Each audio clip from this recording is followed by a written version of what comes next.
We're at the 2019 SHOT Show at the Capstone Precision Group talking with Emil Praslick. Emil, thank you for joining us. Sure, my pleasure. And we really want to thank you here for this incredible real estate. This is definitely the best interview location I think we've ever had. It's nice upstairs. So a lot of folks are very interested in the combination, some would say marriage of Berger and Lapua. And there's some things about the Capstone Group I know that you would like to share. Sure. Now that we're all part of the same family, Berger, Lapua, Vitavori, it's a force multiplier for us, especially with regard to ammunition and the cooperation. We get to use a lot of the big brains that are over in Lapua and Vitavori powder in terms of helping us just produce better products. Our Berger ammunition is loaded with a Berger bullet and a Lapua cartridge case. Even if somebody was a hand loader, the ammo shoots so well, you're almost saving money by buying it and then shooting it once, and you have once fired brass, Lapua brass, for your rifle. So it's enabled us to do some of those things and keep it at a price that's competitive. I do a lot of the tactical and military type programs, and my background was, I retired from the Army Marksmanship Unit in Fort Benning, Georgia, where I was the head service rifle coach for a number of years. And so one of the cool things that I get to do is I still get to go out and compete and use our products, and even into the ELR realm, extreme long range, where now we have some solid bullets for 375 caliber. So those bullets enable now for us to use Berger products in that world. Shooting calibers like 375 Chi-Tech and the 375 Enabler, Bryan Litz's new cartridge. So these are solid lathe-turned bullets that are designed by Bryan, and they're fantastic bullets, and I'm sure he'll talk about those later. Yeah, and what I hear you describe is with the combination of these companies, is there's really an opportunity for cross-pollination. Exactly. Yeah. Business dudes call it vertical integration or whatever. I'm just like a dumb retired E7. I'm not really that smart, but it is nice when you can give somebody a total product that's cheaper than if they went out and bought each single component by themselves. That's a great capability to have. And we want, because it's a gateway drug, right? You want to give people that whole experience of a Berger experience, Lapua experience, and then if they get it and it shoots really well, then we want them to come back to our same brands, and when they want to start hand loading. Our initial core customer for Berger had always been the hand loader. So now with the ability to have loaded ammunition, we want to reach out to the people that maybe don't have the time, or maybe they're new and they don't really know how to do it, and they want to kind of ease into the game and let them shoot some ammunition. So I understand you're in the business development side of the business, yeah. Is that correct? My interest in our conversation, I really want to talk more about kind of your coaching experience, and working with shooters to develop and hone their long-range skills. So I guess my first question in that regard is, as folks come into the sport, what are the sort of the core skills, once they've sort of mastered the basic fundamentals of marksmanship, what should they be working on?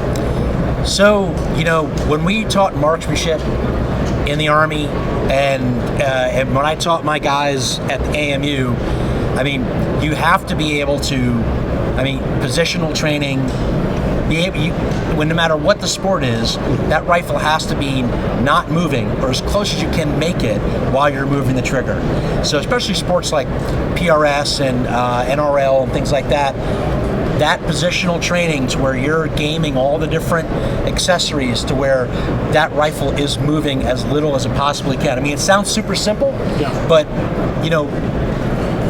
that's the core element of shooting: trigger control and position management. And we're seeing in NRL PRS style matches where they are introducing positional stages, and usually that's a place where people just dump a whole bunch of points, and they're very generous, easy targets. And if I hear you right, just a modicum of training in the area of positional. For you competitors out there, can really, really make a difference. I mean, imagine if you could have a whole stage scoring 80% as opposed to my 15 to 20%. Imagine what that could do for your entire match score. And from a training perspective, it's the least impact training. You can train positions in your garage. You know, we used to have these very advanced laser systems. You'd attach them to the barrel and you had a special reflective target and it would show you your hold on a computer screen. Okay. And we used to use that type of thing to diagnose, you know, Olympic level type shooting. But with a scope, with a telescopic sight on your rifle, you can see your hold. So you can figure out what you need to do to make it to where you're breaking the shot when you need to break the shot. So one of the things that we used to do is we used to scale targets. So, you know, if you had if you knew your target was 2 minutes of angle, and you could shoot like into your backyard, you go to your back fence. If your back fence is, you know, 15 yards away from where you're shooting, well, if 2 minutes of angle is 2 minutes of angle. So you just do the math and you scale a target. What's 2 minutes of angle at 15 yards? And you draw a little target, you cut out a little paper target, and we just put them on the fence. Okay. And you can practice your hold. So you're seeing a realistic depiction of your hold on a size target you're going to be shooting at in a match. Let me ask you this question. There's clearly the practice, but I remember in my youth, you probably recall Rod Fitzrandolph. His son was in the 1980 Olympics, and I had the good fortune of being coached by him. And he talked a lot about nutrition and the impact on the shooter. What's been your experience on that as far as food, beverage, you know, coffee, caffeine, stimulants, etc.? So it obviously, this is the kind of the cop-out answer. It's completely dependent upon the shooter and his physiology. So if you're a guy that gets hangry, right, then that person needs to kind of always be intaking some sort of caloric intake. I always was a proponent of a hungry shooter is a good shooter. You know, when you eat a lot, your body starts to digest it, increases blood flow. Stuff is moving. And depending upon what you're eating, you know, your insulin level can change. It can make you sleepy, less alert. Yep. The biggest thing for me was always hydration. I could see the difference in my eyesight. You know, because we used to shoot this, you know, bullseye iron sight stuff at 1,000 yards. It's fairly small, aiming black at that distance, and acuity matters. And that's the first thing to go is your acuity with hydration. Hydration's the biggest thing. What I would always kind of war game it was if I had a stage that I knew like was positionally based, I would maybe just manage, maybe have a couple of power bars or a granola bar, make sure I kept hydrated. And then after that, I always found like fruits and some cheeses, these little sort of packs that might have like some like pepperoni or some meat, some cheese, and some fruit in it. Those are great. Those are great foods to eat during a match. You want to stay away from your starches, your big heavy carb things. You want to stay away from things like candy because again, that insulin level, it's going to make you sleepy. Yeah. So more of a plant slant slash paleo Oscar Mayer Lunchables. Right, but the biggest thing is have a plan for doing it. Yeah. Because that's what gets most people is like, I'm kind of hungry. Then you start like grazing. Right. You're like, hey, I got some trail mix. Hey, I've got this. I've got that. Next thing you know, you're like, wow, I just ate like 4,000 calories. Or the worst is there will be food served at the match, but clearly they did not consult a nutritionalist. But it's a big part of performance is nutrition clearly, and so is sleep. Sleep is a huge aspect of it, and so knowing what you need to do to get sleep. So we used to do some sleep studies. We had some data actually from NASA that we got at the Army about optimum sleeping. So, you know, as dark a room as you can get it, temperature between about 64 and 68 degrees. If you're traveling to a match, like overseas travel, you're probably okay within about the first 48 hours. After that, that's when you usually crash. Yes. And then after that, it's about 1 hour per day to get your circadian rhythms back in alignment. So if you're going to shoot some international match somewhere and it's in Australia, you probably want to get there at least a week or 10 days early. And what about the main shooter's food group of coffee, caffeine? What's your opinion on that? My opinion is don't change it. If you're a caffeine guy, which I am, or at least was. What I would do is I would, if I, at work, if I was like, I drink 4 cups of coffee before noon because I have to yell at a bunch of privates on my team. So if it was a match day, I might just have half of a cup of coffee, or just a third of a cup of coffee, or maybe half decaf and half caffeinated, just so that I didn't get some sort of a negative reaction. A withdrawal thing. Yes. Just a little bit of caffeine to manage it. A lot of aspirin has some caffeine in it. So, these headache type things. So I think Bayer and things like that. So I had a shooter that's what he used to do. He would take like 1 aspirin before shooting. It would kind of like lubricate his joints. We all get older. Right. And it would give him that little hit of caffeine. Let's talk a little bit about wind. I know before we got rolling here, you had mentioned that some of these skills can be learned fairly easily. Very, Talk about that process of training for wind. So, wind is one of those things that I think people make more out of it than it really is. It's an external effect. The thing about wind that makes it unsettling is it's literally different every time you go out and shoot. Right. You can't see it. And unlike knowing our ballistic coefficient, hand loading to within a kernel of powder with all these auto tricklers and Prometheus and all these crazy loading things that didn't exist 20 years ago, you can control that. A guy can have standard deviation of 1 feet per second on his ammunition, but then this wind starts blowing. So in order to negotiate the wind, it's kind of like a 3-step process for me. The first thing I do is I look at what's the wind velocity. Wind velocity is easy. We have kestrels, we have anemometers. I used to look at weather forecasts, weather underground or whatever it was. And then the second part is identifying the direction. The direction of the wind is probably more important than, when I say direction, I mean, say, clock direction, the value of the wind, per se. That's probably more important than knowing the wind speed, because you can make an error of 1 or 2 miles per hour in estimating the wind speed.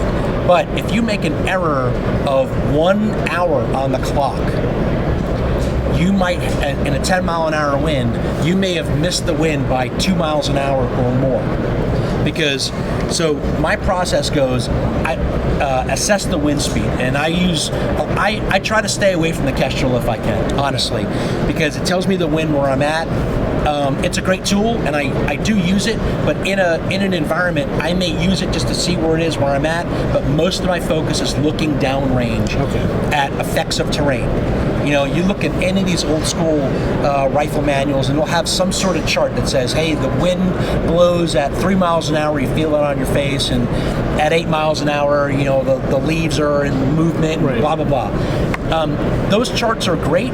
That data is great, except it's very dependent upon the terrain and what kind of veg is in your area. So, at Fort Benning, Georgia, the grass and the trees moving is going to give you a different wind speed than if you're in Idaho and there's not a lot of, there's just maybe a couple scrub bushes and things like that that it takes more wind to move them. Does that make sense? It does, and our audience will recall in our training with Bryan Whalen, that was very valuable, because you can have the academic knowledge, but just to see it and have somebody explain it. But I think what you share with us, it's also important to find training in your geographical area, because I grew up in Florida, I'm now in Seattle, and to your point, the terrain and what you look at, very, very different. So one thing I used to do, and I recommend this to PRS type guys who just want to build your skills.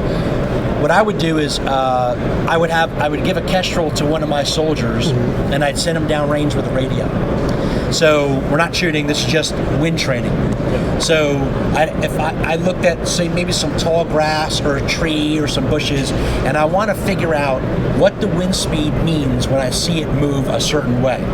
So I'd have them have a kestrel, we each have a radio, and I'd set them downrange, and I look through my spotting scope at that tree or that grass, and I put my eye and I look at it and I'd say, that looks like about 7 miles an hour. get on the radio, hey man, what's the Kestrel say? It's 9, Sergeant. I'm like, oh, I'm off. So I look at it again, I'm like, okay, that means 9. The next time we go to Rock Lake. So I would do that a lot. Now, it was great when I had privates to order around, and now, but I would recommend that when you had, if shooters want to go out and train, it's a really, all you need those little, cheap two-way radios, and go out and like look at each other through your binos, through your spotting scope, and just kind of look at those physical terrain stuff. That would be a very valuable exercise, especially a group exercise too. So you usually need one person down there in the. Yeah, you can do it both ways. Yeah, you could even poll the whole group. I mean, that very good. And if I understand in summary, you actually paid more attention to the clock value of the wind than the velocity. Exactly. So once you kind of isolate, you figure out what the velocity is. Because what we really want to know, what is the net effect of the wind. In shooting, we usually use the clock system. So 12 o'clock is a no-value wind, 6 o'clock is a no-value wind. So that means that the wind is either directly blowing in our face or away from us. So the wind doesn't really have a discernible left or right effect on the bullet going downrange. So as the wind changes in angle, it changes percentage, and that percentage is the angle. So if you're in relation to you to the target, it's the sine of that angle, right? So if 1 o'clock is 30 degrees, each hour is 30 degrees on the clock. 2 o'clock is 60 degrees, 3 o'clock is 90 degrees. So a 1 o'clock wind, and it's easy because a 1 o'clock wind is the same as a 7 o'clock wind, right? So if we talk about 1 to 3, you get all the data that you need. So what I do is I try to break down the wind within a half an hour on the clock. That means you're resolving it to 15 degrees. What's the most effective way to do that? Because this is like measuring velocity at the firing line can be deceiving. Okay. I'll tell you. So this is like a not super secret trick, but this is the thing I do the most. Whether I'm shooting at 200 yards or if I'm with Bryan Litz and the Applied Ballistics team and we're at King of 2 Mile and I'm shooting, 3,600 yards, calling wind. I'll take my spotting scope or I'll take my binos and I'll turn it into the wind until I see the Mirage boil. So Mirage, as we know, is different layers of air that are at different sort of air densities and they refract the light differently. Right. And so that's where we can kind of see it. So if you look over your car, you can see that sort of shimmer. So I don't really use Mirage a lot to determine wind speed. Back in my old NRA competition days, you'd get guys that look down range, look at the Mirage, it's like, that's about 9 clicks, right? So the problem with that method is it's good for 1 caliber, and the Mirage, the way it looks with this light condition, that background, whatever, in the desert, the Mirage looks different than it looks at Fort Benning or Fort Bragg, because the air is just different. So what I use the Mirage mostly for is direction. So one thing we do know about Mirage is that it looks like a boil, or it's going straight up in the air when the wind is coming either directly at us or away from us. So if you take your spotting scope, to say we're shooting in this direction here, and I know the wind is coming from somewhere over here, so I'll turn my spotting scope slowly, and as I turn it into the wind, I'm going to see the Mirage angle get less and less. It's going to look like the Mirage is getting slower and slower. Right. And when I'm looking directly into the wind, it's going to be a boil. I've got my wind direction. So, that's why I wear an old school wristwatch usually, and I'll point 12 o'clock at the target, and I'll see where the wind is. So I put my watch right next to my spotting scope. I'm like, that's 130. That's a 45 degree wind. That's 71% of the wind. So now if my measured wind speed is 10 miles an hour, that's a 7 mile an hour net effect wind. Right. Now I've got the answer. Then the only other thing I have to do is I should know what my 1 mile per hour wind drift number is at the ranges I'm going to engage the target. Right. So the only thing that I have written down when I go to shoot or coach is I have the 1 mile per hour drift number. So say with a 308 at 700 meters, it's about 0.2 mils per mile an hour. So I'm shooting at 700 meters. I have my elevation adjustment written down. I have that 0.2 number written down. So I'll do my quick internal calculation, and this is arithmetic you can do in your head. And hey, that's a net 6 mile an hour wind. 6 times 0.2 is 1.2 mils. That's your initial wind call. Shoot the bloody shot. Because I know some folks like to do their 5s and 10s or half value, full value. I mean, what I don't like about 5s and 10s is those numbers are hard to divide and multiply. Okay. So if you know your 5 mile an hour number, and I have to cut it in half, now I'm at 2.5. Okay. So if you're going to do anything, do your 4s and 8s. Okay. Because 4 you can divide and it's 2. Just divide it again and it's 1. Right. Double it, it's 8. Take half of that, add it again, that's 10. Right. So 2s and 0s are way easier than 5s. So and then just to finish it off, once I have those numbers, I know what my initial correction is. And then the other sort of key to the kingdom is knowing how wide your target is in miles per hour of wind. Okay. Yep. So once I know that number, so say at your budget, that lets you know your budget on that target, that's right. So yeah. I know at 600 meters with like standard Army ammunition, 175 grain, and it changes for everything, but an E-type, a 20-inch wide target's about 4 miles an hour wide. So I know that if the wind is 4 miles an hour or under, I can hold the edge and get a hit from the edge at 0 to 4 on the edge downwind. You should know that for all your targets for your bullet. And the only way to know that is to know what your 1 mile per hour number is. Right? So you know how far, and you can look at your target in your optic and see how wide it is. Right? So I look at my optic, the target is 0.4 wide, and I know that for each mile an hour at that distance, the wind blows my bullet 0.1 mils. I know that target's 4 miles an hour wide. So I don't have to do a whole complicated, arithmetic operation. I can just sense, hey, the wind's like probably 2 miles an hour. I'm going to get a hit. You're maximizing your percentages. Hold on the edge of the target. We're just joined by Bryan Litz. Bryan, welcome to the conversation. Good to be here. Thank you. So, Bryan, as many of you know, is the chief ballistician of Capstone Precision Group, or Burger? Burger Bullets and Applied Ballistics. Yeah. Okay. Well, awesome. Tell us a little bit what you do as the chief ballistician. I have a lot of fun jobs that I do, actually. Especially for Burger. Burger's a great company to work for when you have a lot of ideas, because they're very open to innovation and letting me test out those ideas. They don't all work, but it's fun to get to try them. Most recently, the solid bullet is a product of that innovative process. It took 2 years, over 2 years actually, to refine that bullet into something that is both high performance and very consistent. But this past year we've been proving it out on the ELR team, and that 375 caliber solid in both weights has been very consistent at extreme ranges, even in transitioning through transonic range. Very reliable, very predictable. It just shows up where you expect it to every time. So that's a bullet that's designed for ELR competition? Yeah, it's a large caliber 375 caliber bullet in 379 and 407 grains. So it's designed for shooting way out there. And so there are a number of solid bullets out on the market there, but what would you say are the key differentiators with your design and your bullet? Solid bullets are a funny game. There's a lot of things you can do when you're cutting the shape on a lathe, right? You can be a lot more imaginative and do a lot more details and things to try than with traditional swage bullets. And that's a blessing and a curse, right? The more options you have, the more things you can do. And it's not always a good thing. So we tried a lot of things that didn't work, but we converged on a solution that I think works really good. Now, you asked the solid bullets that are out there. So it's easy to make a high performance solid, and it's easy to make a consistent shooting solid, but it's very difficult to put those two together and have one that has both of those properties. That's the jello that we squeezed for 2 years. You make it high performance, and now every shot's different. They're not consistent. Well, I know how to make them consistent. You make them really short and stubby. Now they're very consistent, but they're high drag.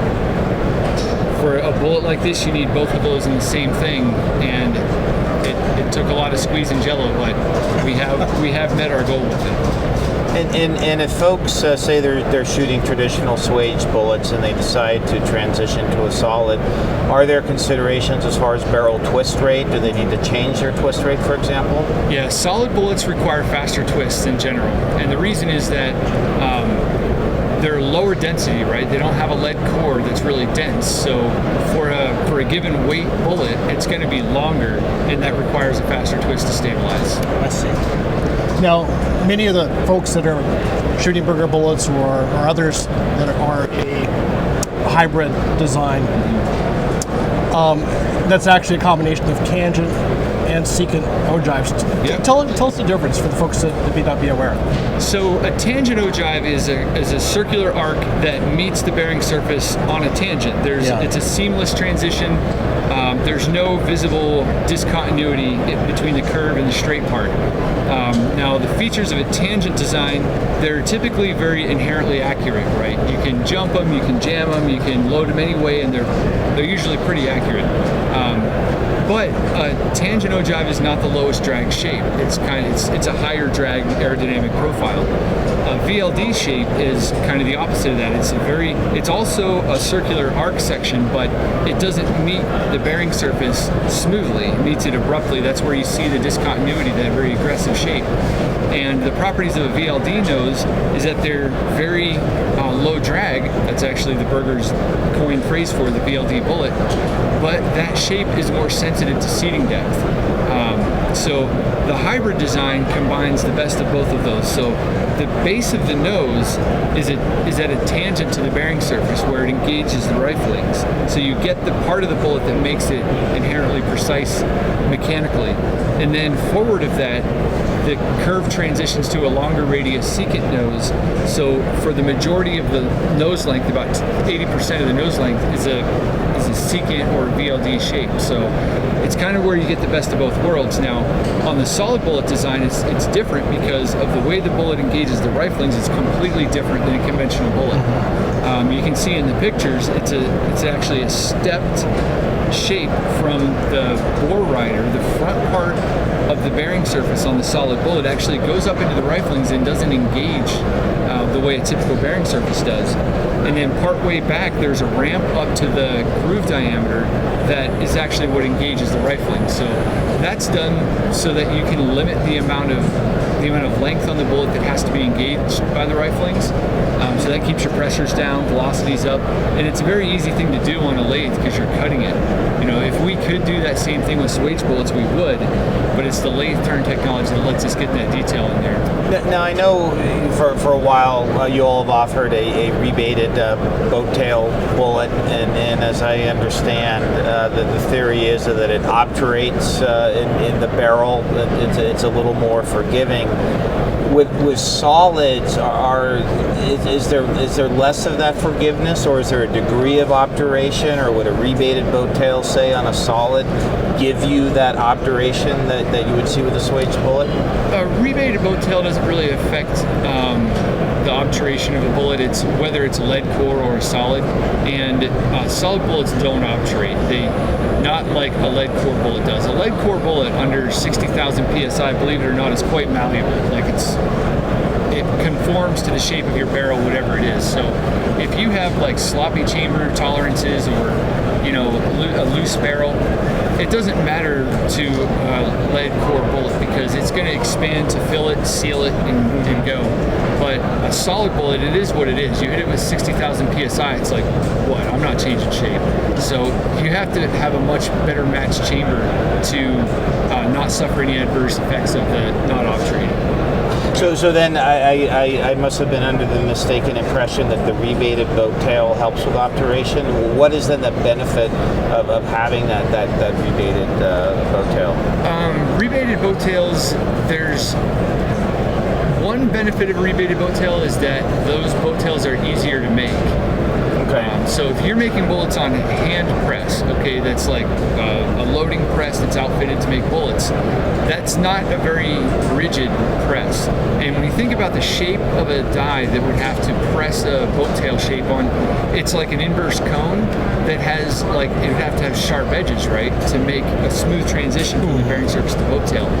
And to have those knife edges as a cylinder in a die that has any flex, those edges will break off of the die after just a few cycles because of the flex on the tooling.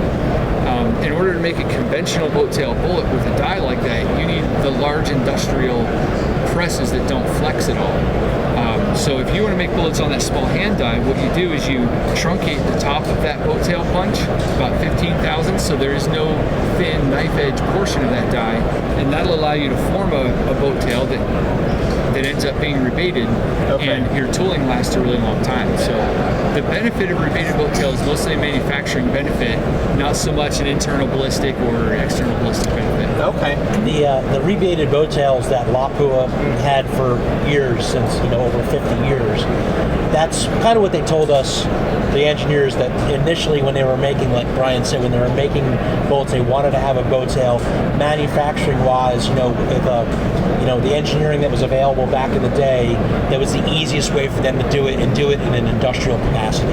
Okay, so it was really more of a manufacturing expediency play than it was a performance play. Okay. Yeah. Okay. Switching gears, one of the other pursuits or business you have is applied ballistics. It's apart from Capstone Precision.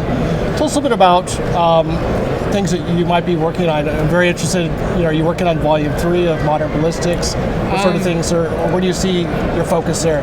We're racking up a lot of data, but the next book, honestly, is pretty far in the future. Okay. We haven't had the time to slow down and really refine that into book material. But my roles with Burger, Capstone, and Applied Ballistics are very synergetic. The most recent example of that, so we've been talking about the Burger solid bullets. We developed those bullets at the same time as a new cartridge that we developed, the 375 and 338 Enabler. The Enabler is it stands for Engineered by Applied Ballistics for Extreme Long Range, and it's designed to be a very reliable, consistent ELR cartridge. A lot of ELR cartridges are wildcats. There's not good support components and tools to work with them, and guys have really struggle with pressures and things like that.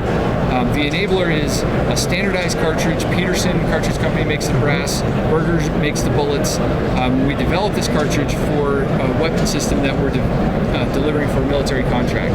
So it's designed to work within a system, and the components of the system are components from Capstone, components from Applied Ballistics, and so it's been a great example of bringing different manufacturing together. I see. Can this be reloaded on a standard press, or would you have to? No, you need a larger press with larger dies. We supply the dies for it.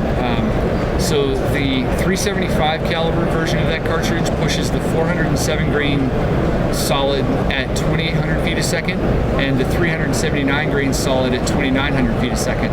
So it's not setting the world on fire with muzzle velocity, but the BC of that bullet carries that velocity incredibly well downrange, and then transitions predictably at transonic range, so it tracks very predictably out to 2 miles and beyond where we've shot it. And I noticed that there's a little, is that part of the design that you talked about earlier? Yep, where you see the nose transition into what would be the bearing surface. The front part of that is actually the bore rider. That's the part that goes up into the riflings but doesn't engage them. Okay. It just kind of centers the whole thing in there. Right here, this? Yeah. And then here it gets a little fatter, is that what we're seeing? You have a ramp up to the groove diameter, which engages the riflings. And then I would imagine this is designed such as you're not going below the neck and shoulder junction. Right. Which you would generally advise not to do, is that correct? Yeah, for single firings on a new piece of brass, it doesn't really matter that much, but for reloading many times, yeah, you want to avoid that area that gets worked when you resize the brass. Okay. So this was the Enabler. Yep. And this guy right here? Yep, they're both Enablers. That's the 338 Enabler, and that one's loaded with a 300 grain Burger hybrid, and that cartridge pushes that bullet at 3,200 feet a second. Okay. That is incredible flat shooting. Yeah. Now that cartridge is it's more aggressive in terms of being overbore, so I would expect those rifles, we have built a few of those, and they're not incredibly high maintenance, but you do have to keep an eye on your round count and you're cleaning a little bit more than this one. The 375 variant is larger proportion 338 Norma, and that one is like a larger proportion 300 Norma. Excuse me. You mentioned cleaning, which, I mean, that borders on a religious debate. So tell us your thoughts around barrel maintenance and cleaning. So my approach to cleaning, I prefer the abrasive approach to cleaning as opposed to chemical. When you're removing carbon and copper with chemicals, you need to almost be a chemist, right? You need this for copper, this for carbon, clean them out one layer at a time. Yep. And best case, you get all that out and you leave the jagged edges of your steel barrel in there ready to grab the next layer of carbon and copper when you start shooting again. My preferred method is removing all that stuff abrasively. So it doesn't care what it's made of chemically, it's just gonna sand it out, buff it out. And by doing that, not only removes everything that's there, but also kind of rounds off and smooths off the edges and corners of the riflings and the cracks, the fire cracking, so that when you start shooting again, it's not as grabby for more fouling, So you're using what, maybe a phosphor bronze brush, maybe oversized, or what? I used JB board paste for years, just over a very tight patch on a jag. Yep. And with a lot of elbow grease, that'll do a really good job. What I've been using lately that is a lot more abrasive is the Witch's Brew. And on the Witch's Brew, we just run that on a brush or a patch over a brush, and a few strokes of that, and your barrel is clean. Witch's Brew. Is that the name of that makes it? It's called Witch's Brew. Yeah, Okay. it's not a nickname, it's the actual name. It's like a pink fluid with the white kind of paste in it that you shake it up and it suspends in there. Is an aluminum oxide abrasive that it sands out anything in your barrel. And then you patch out whatever's left in there. Okay. Yeah. Who sells that, or is that like a homebrew like Ed's Red? Or Oh no, it's available. It's probably Sinclair's, Brownell's, Midway. Bryan, Emil, thank you again for taking time with us and our audience to share your perspectives. It's been very enlightening. Yeah, really, really, really appreciate it. Thank you, and best of luck at SHOT Show 2019. Thanks. You too.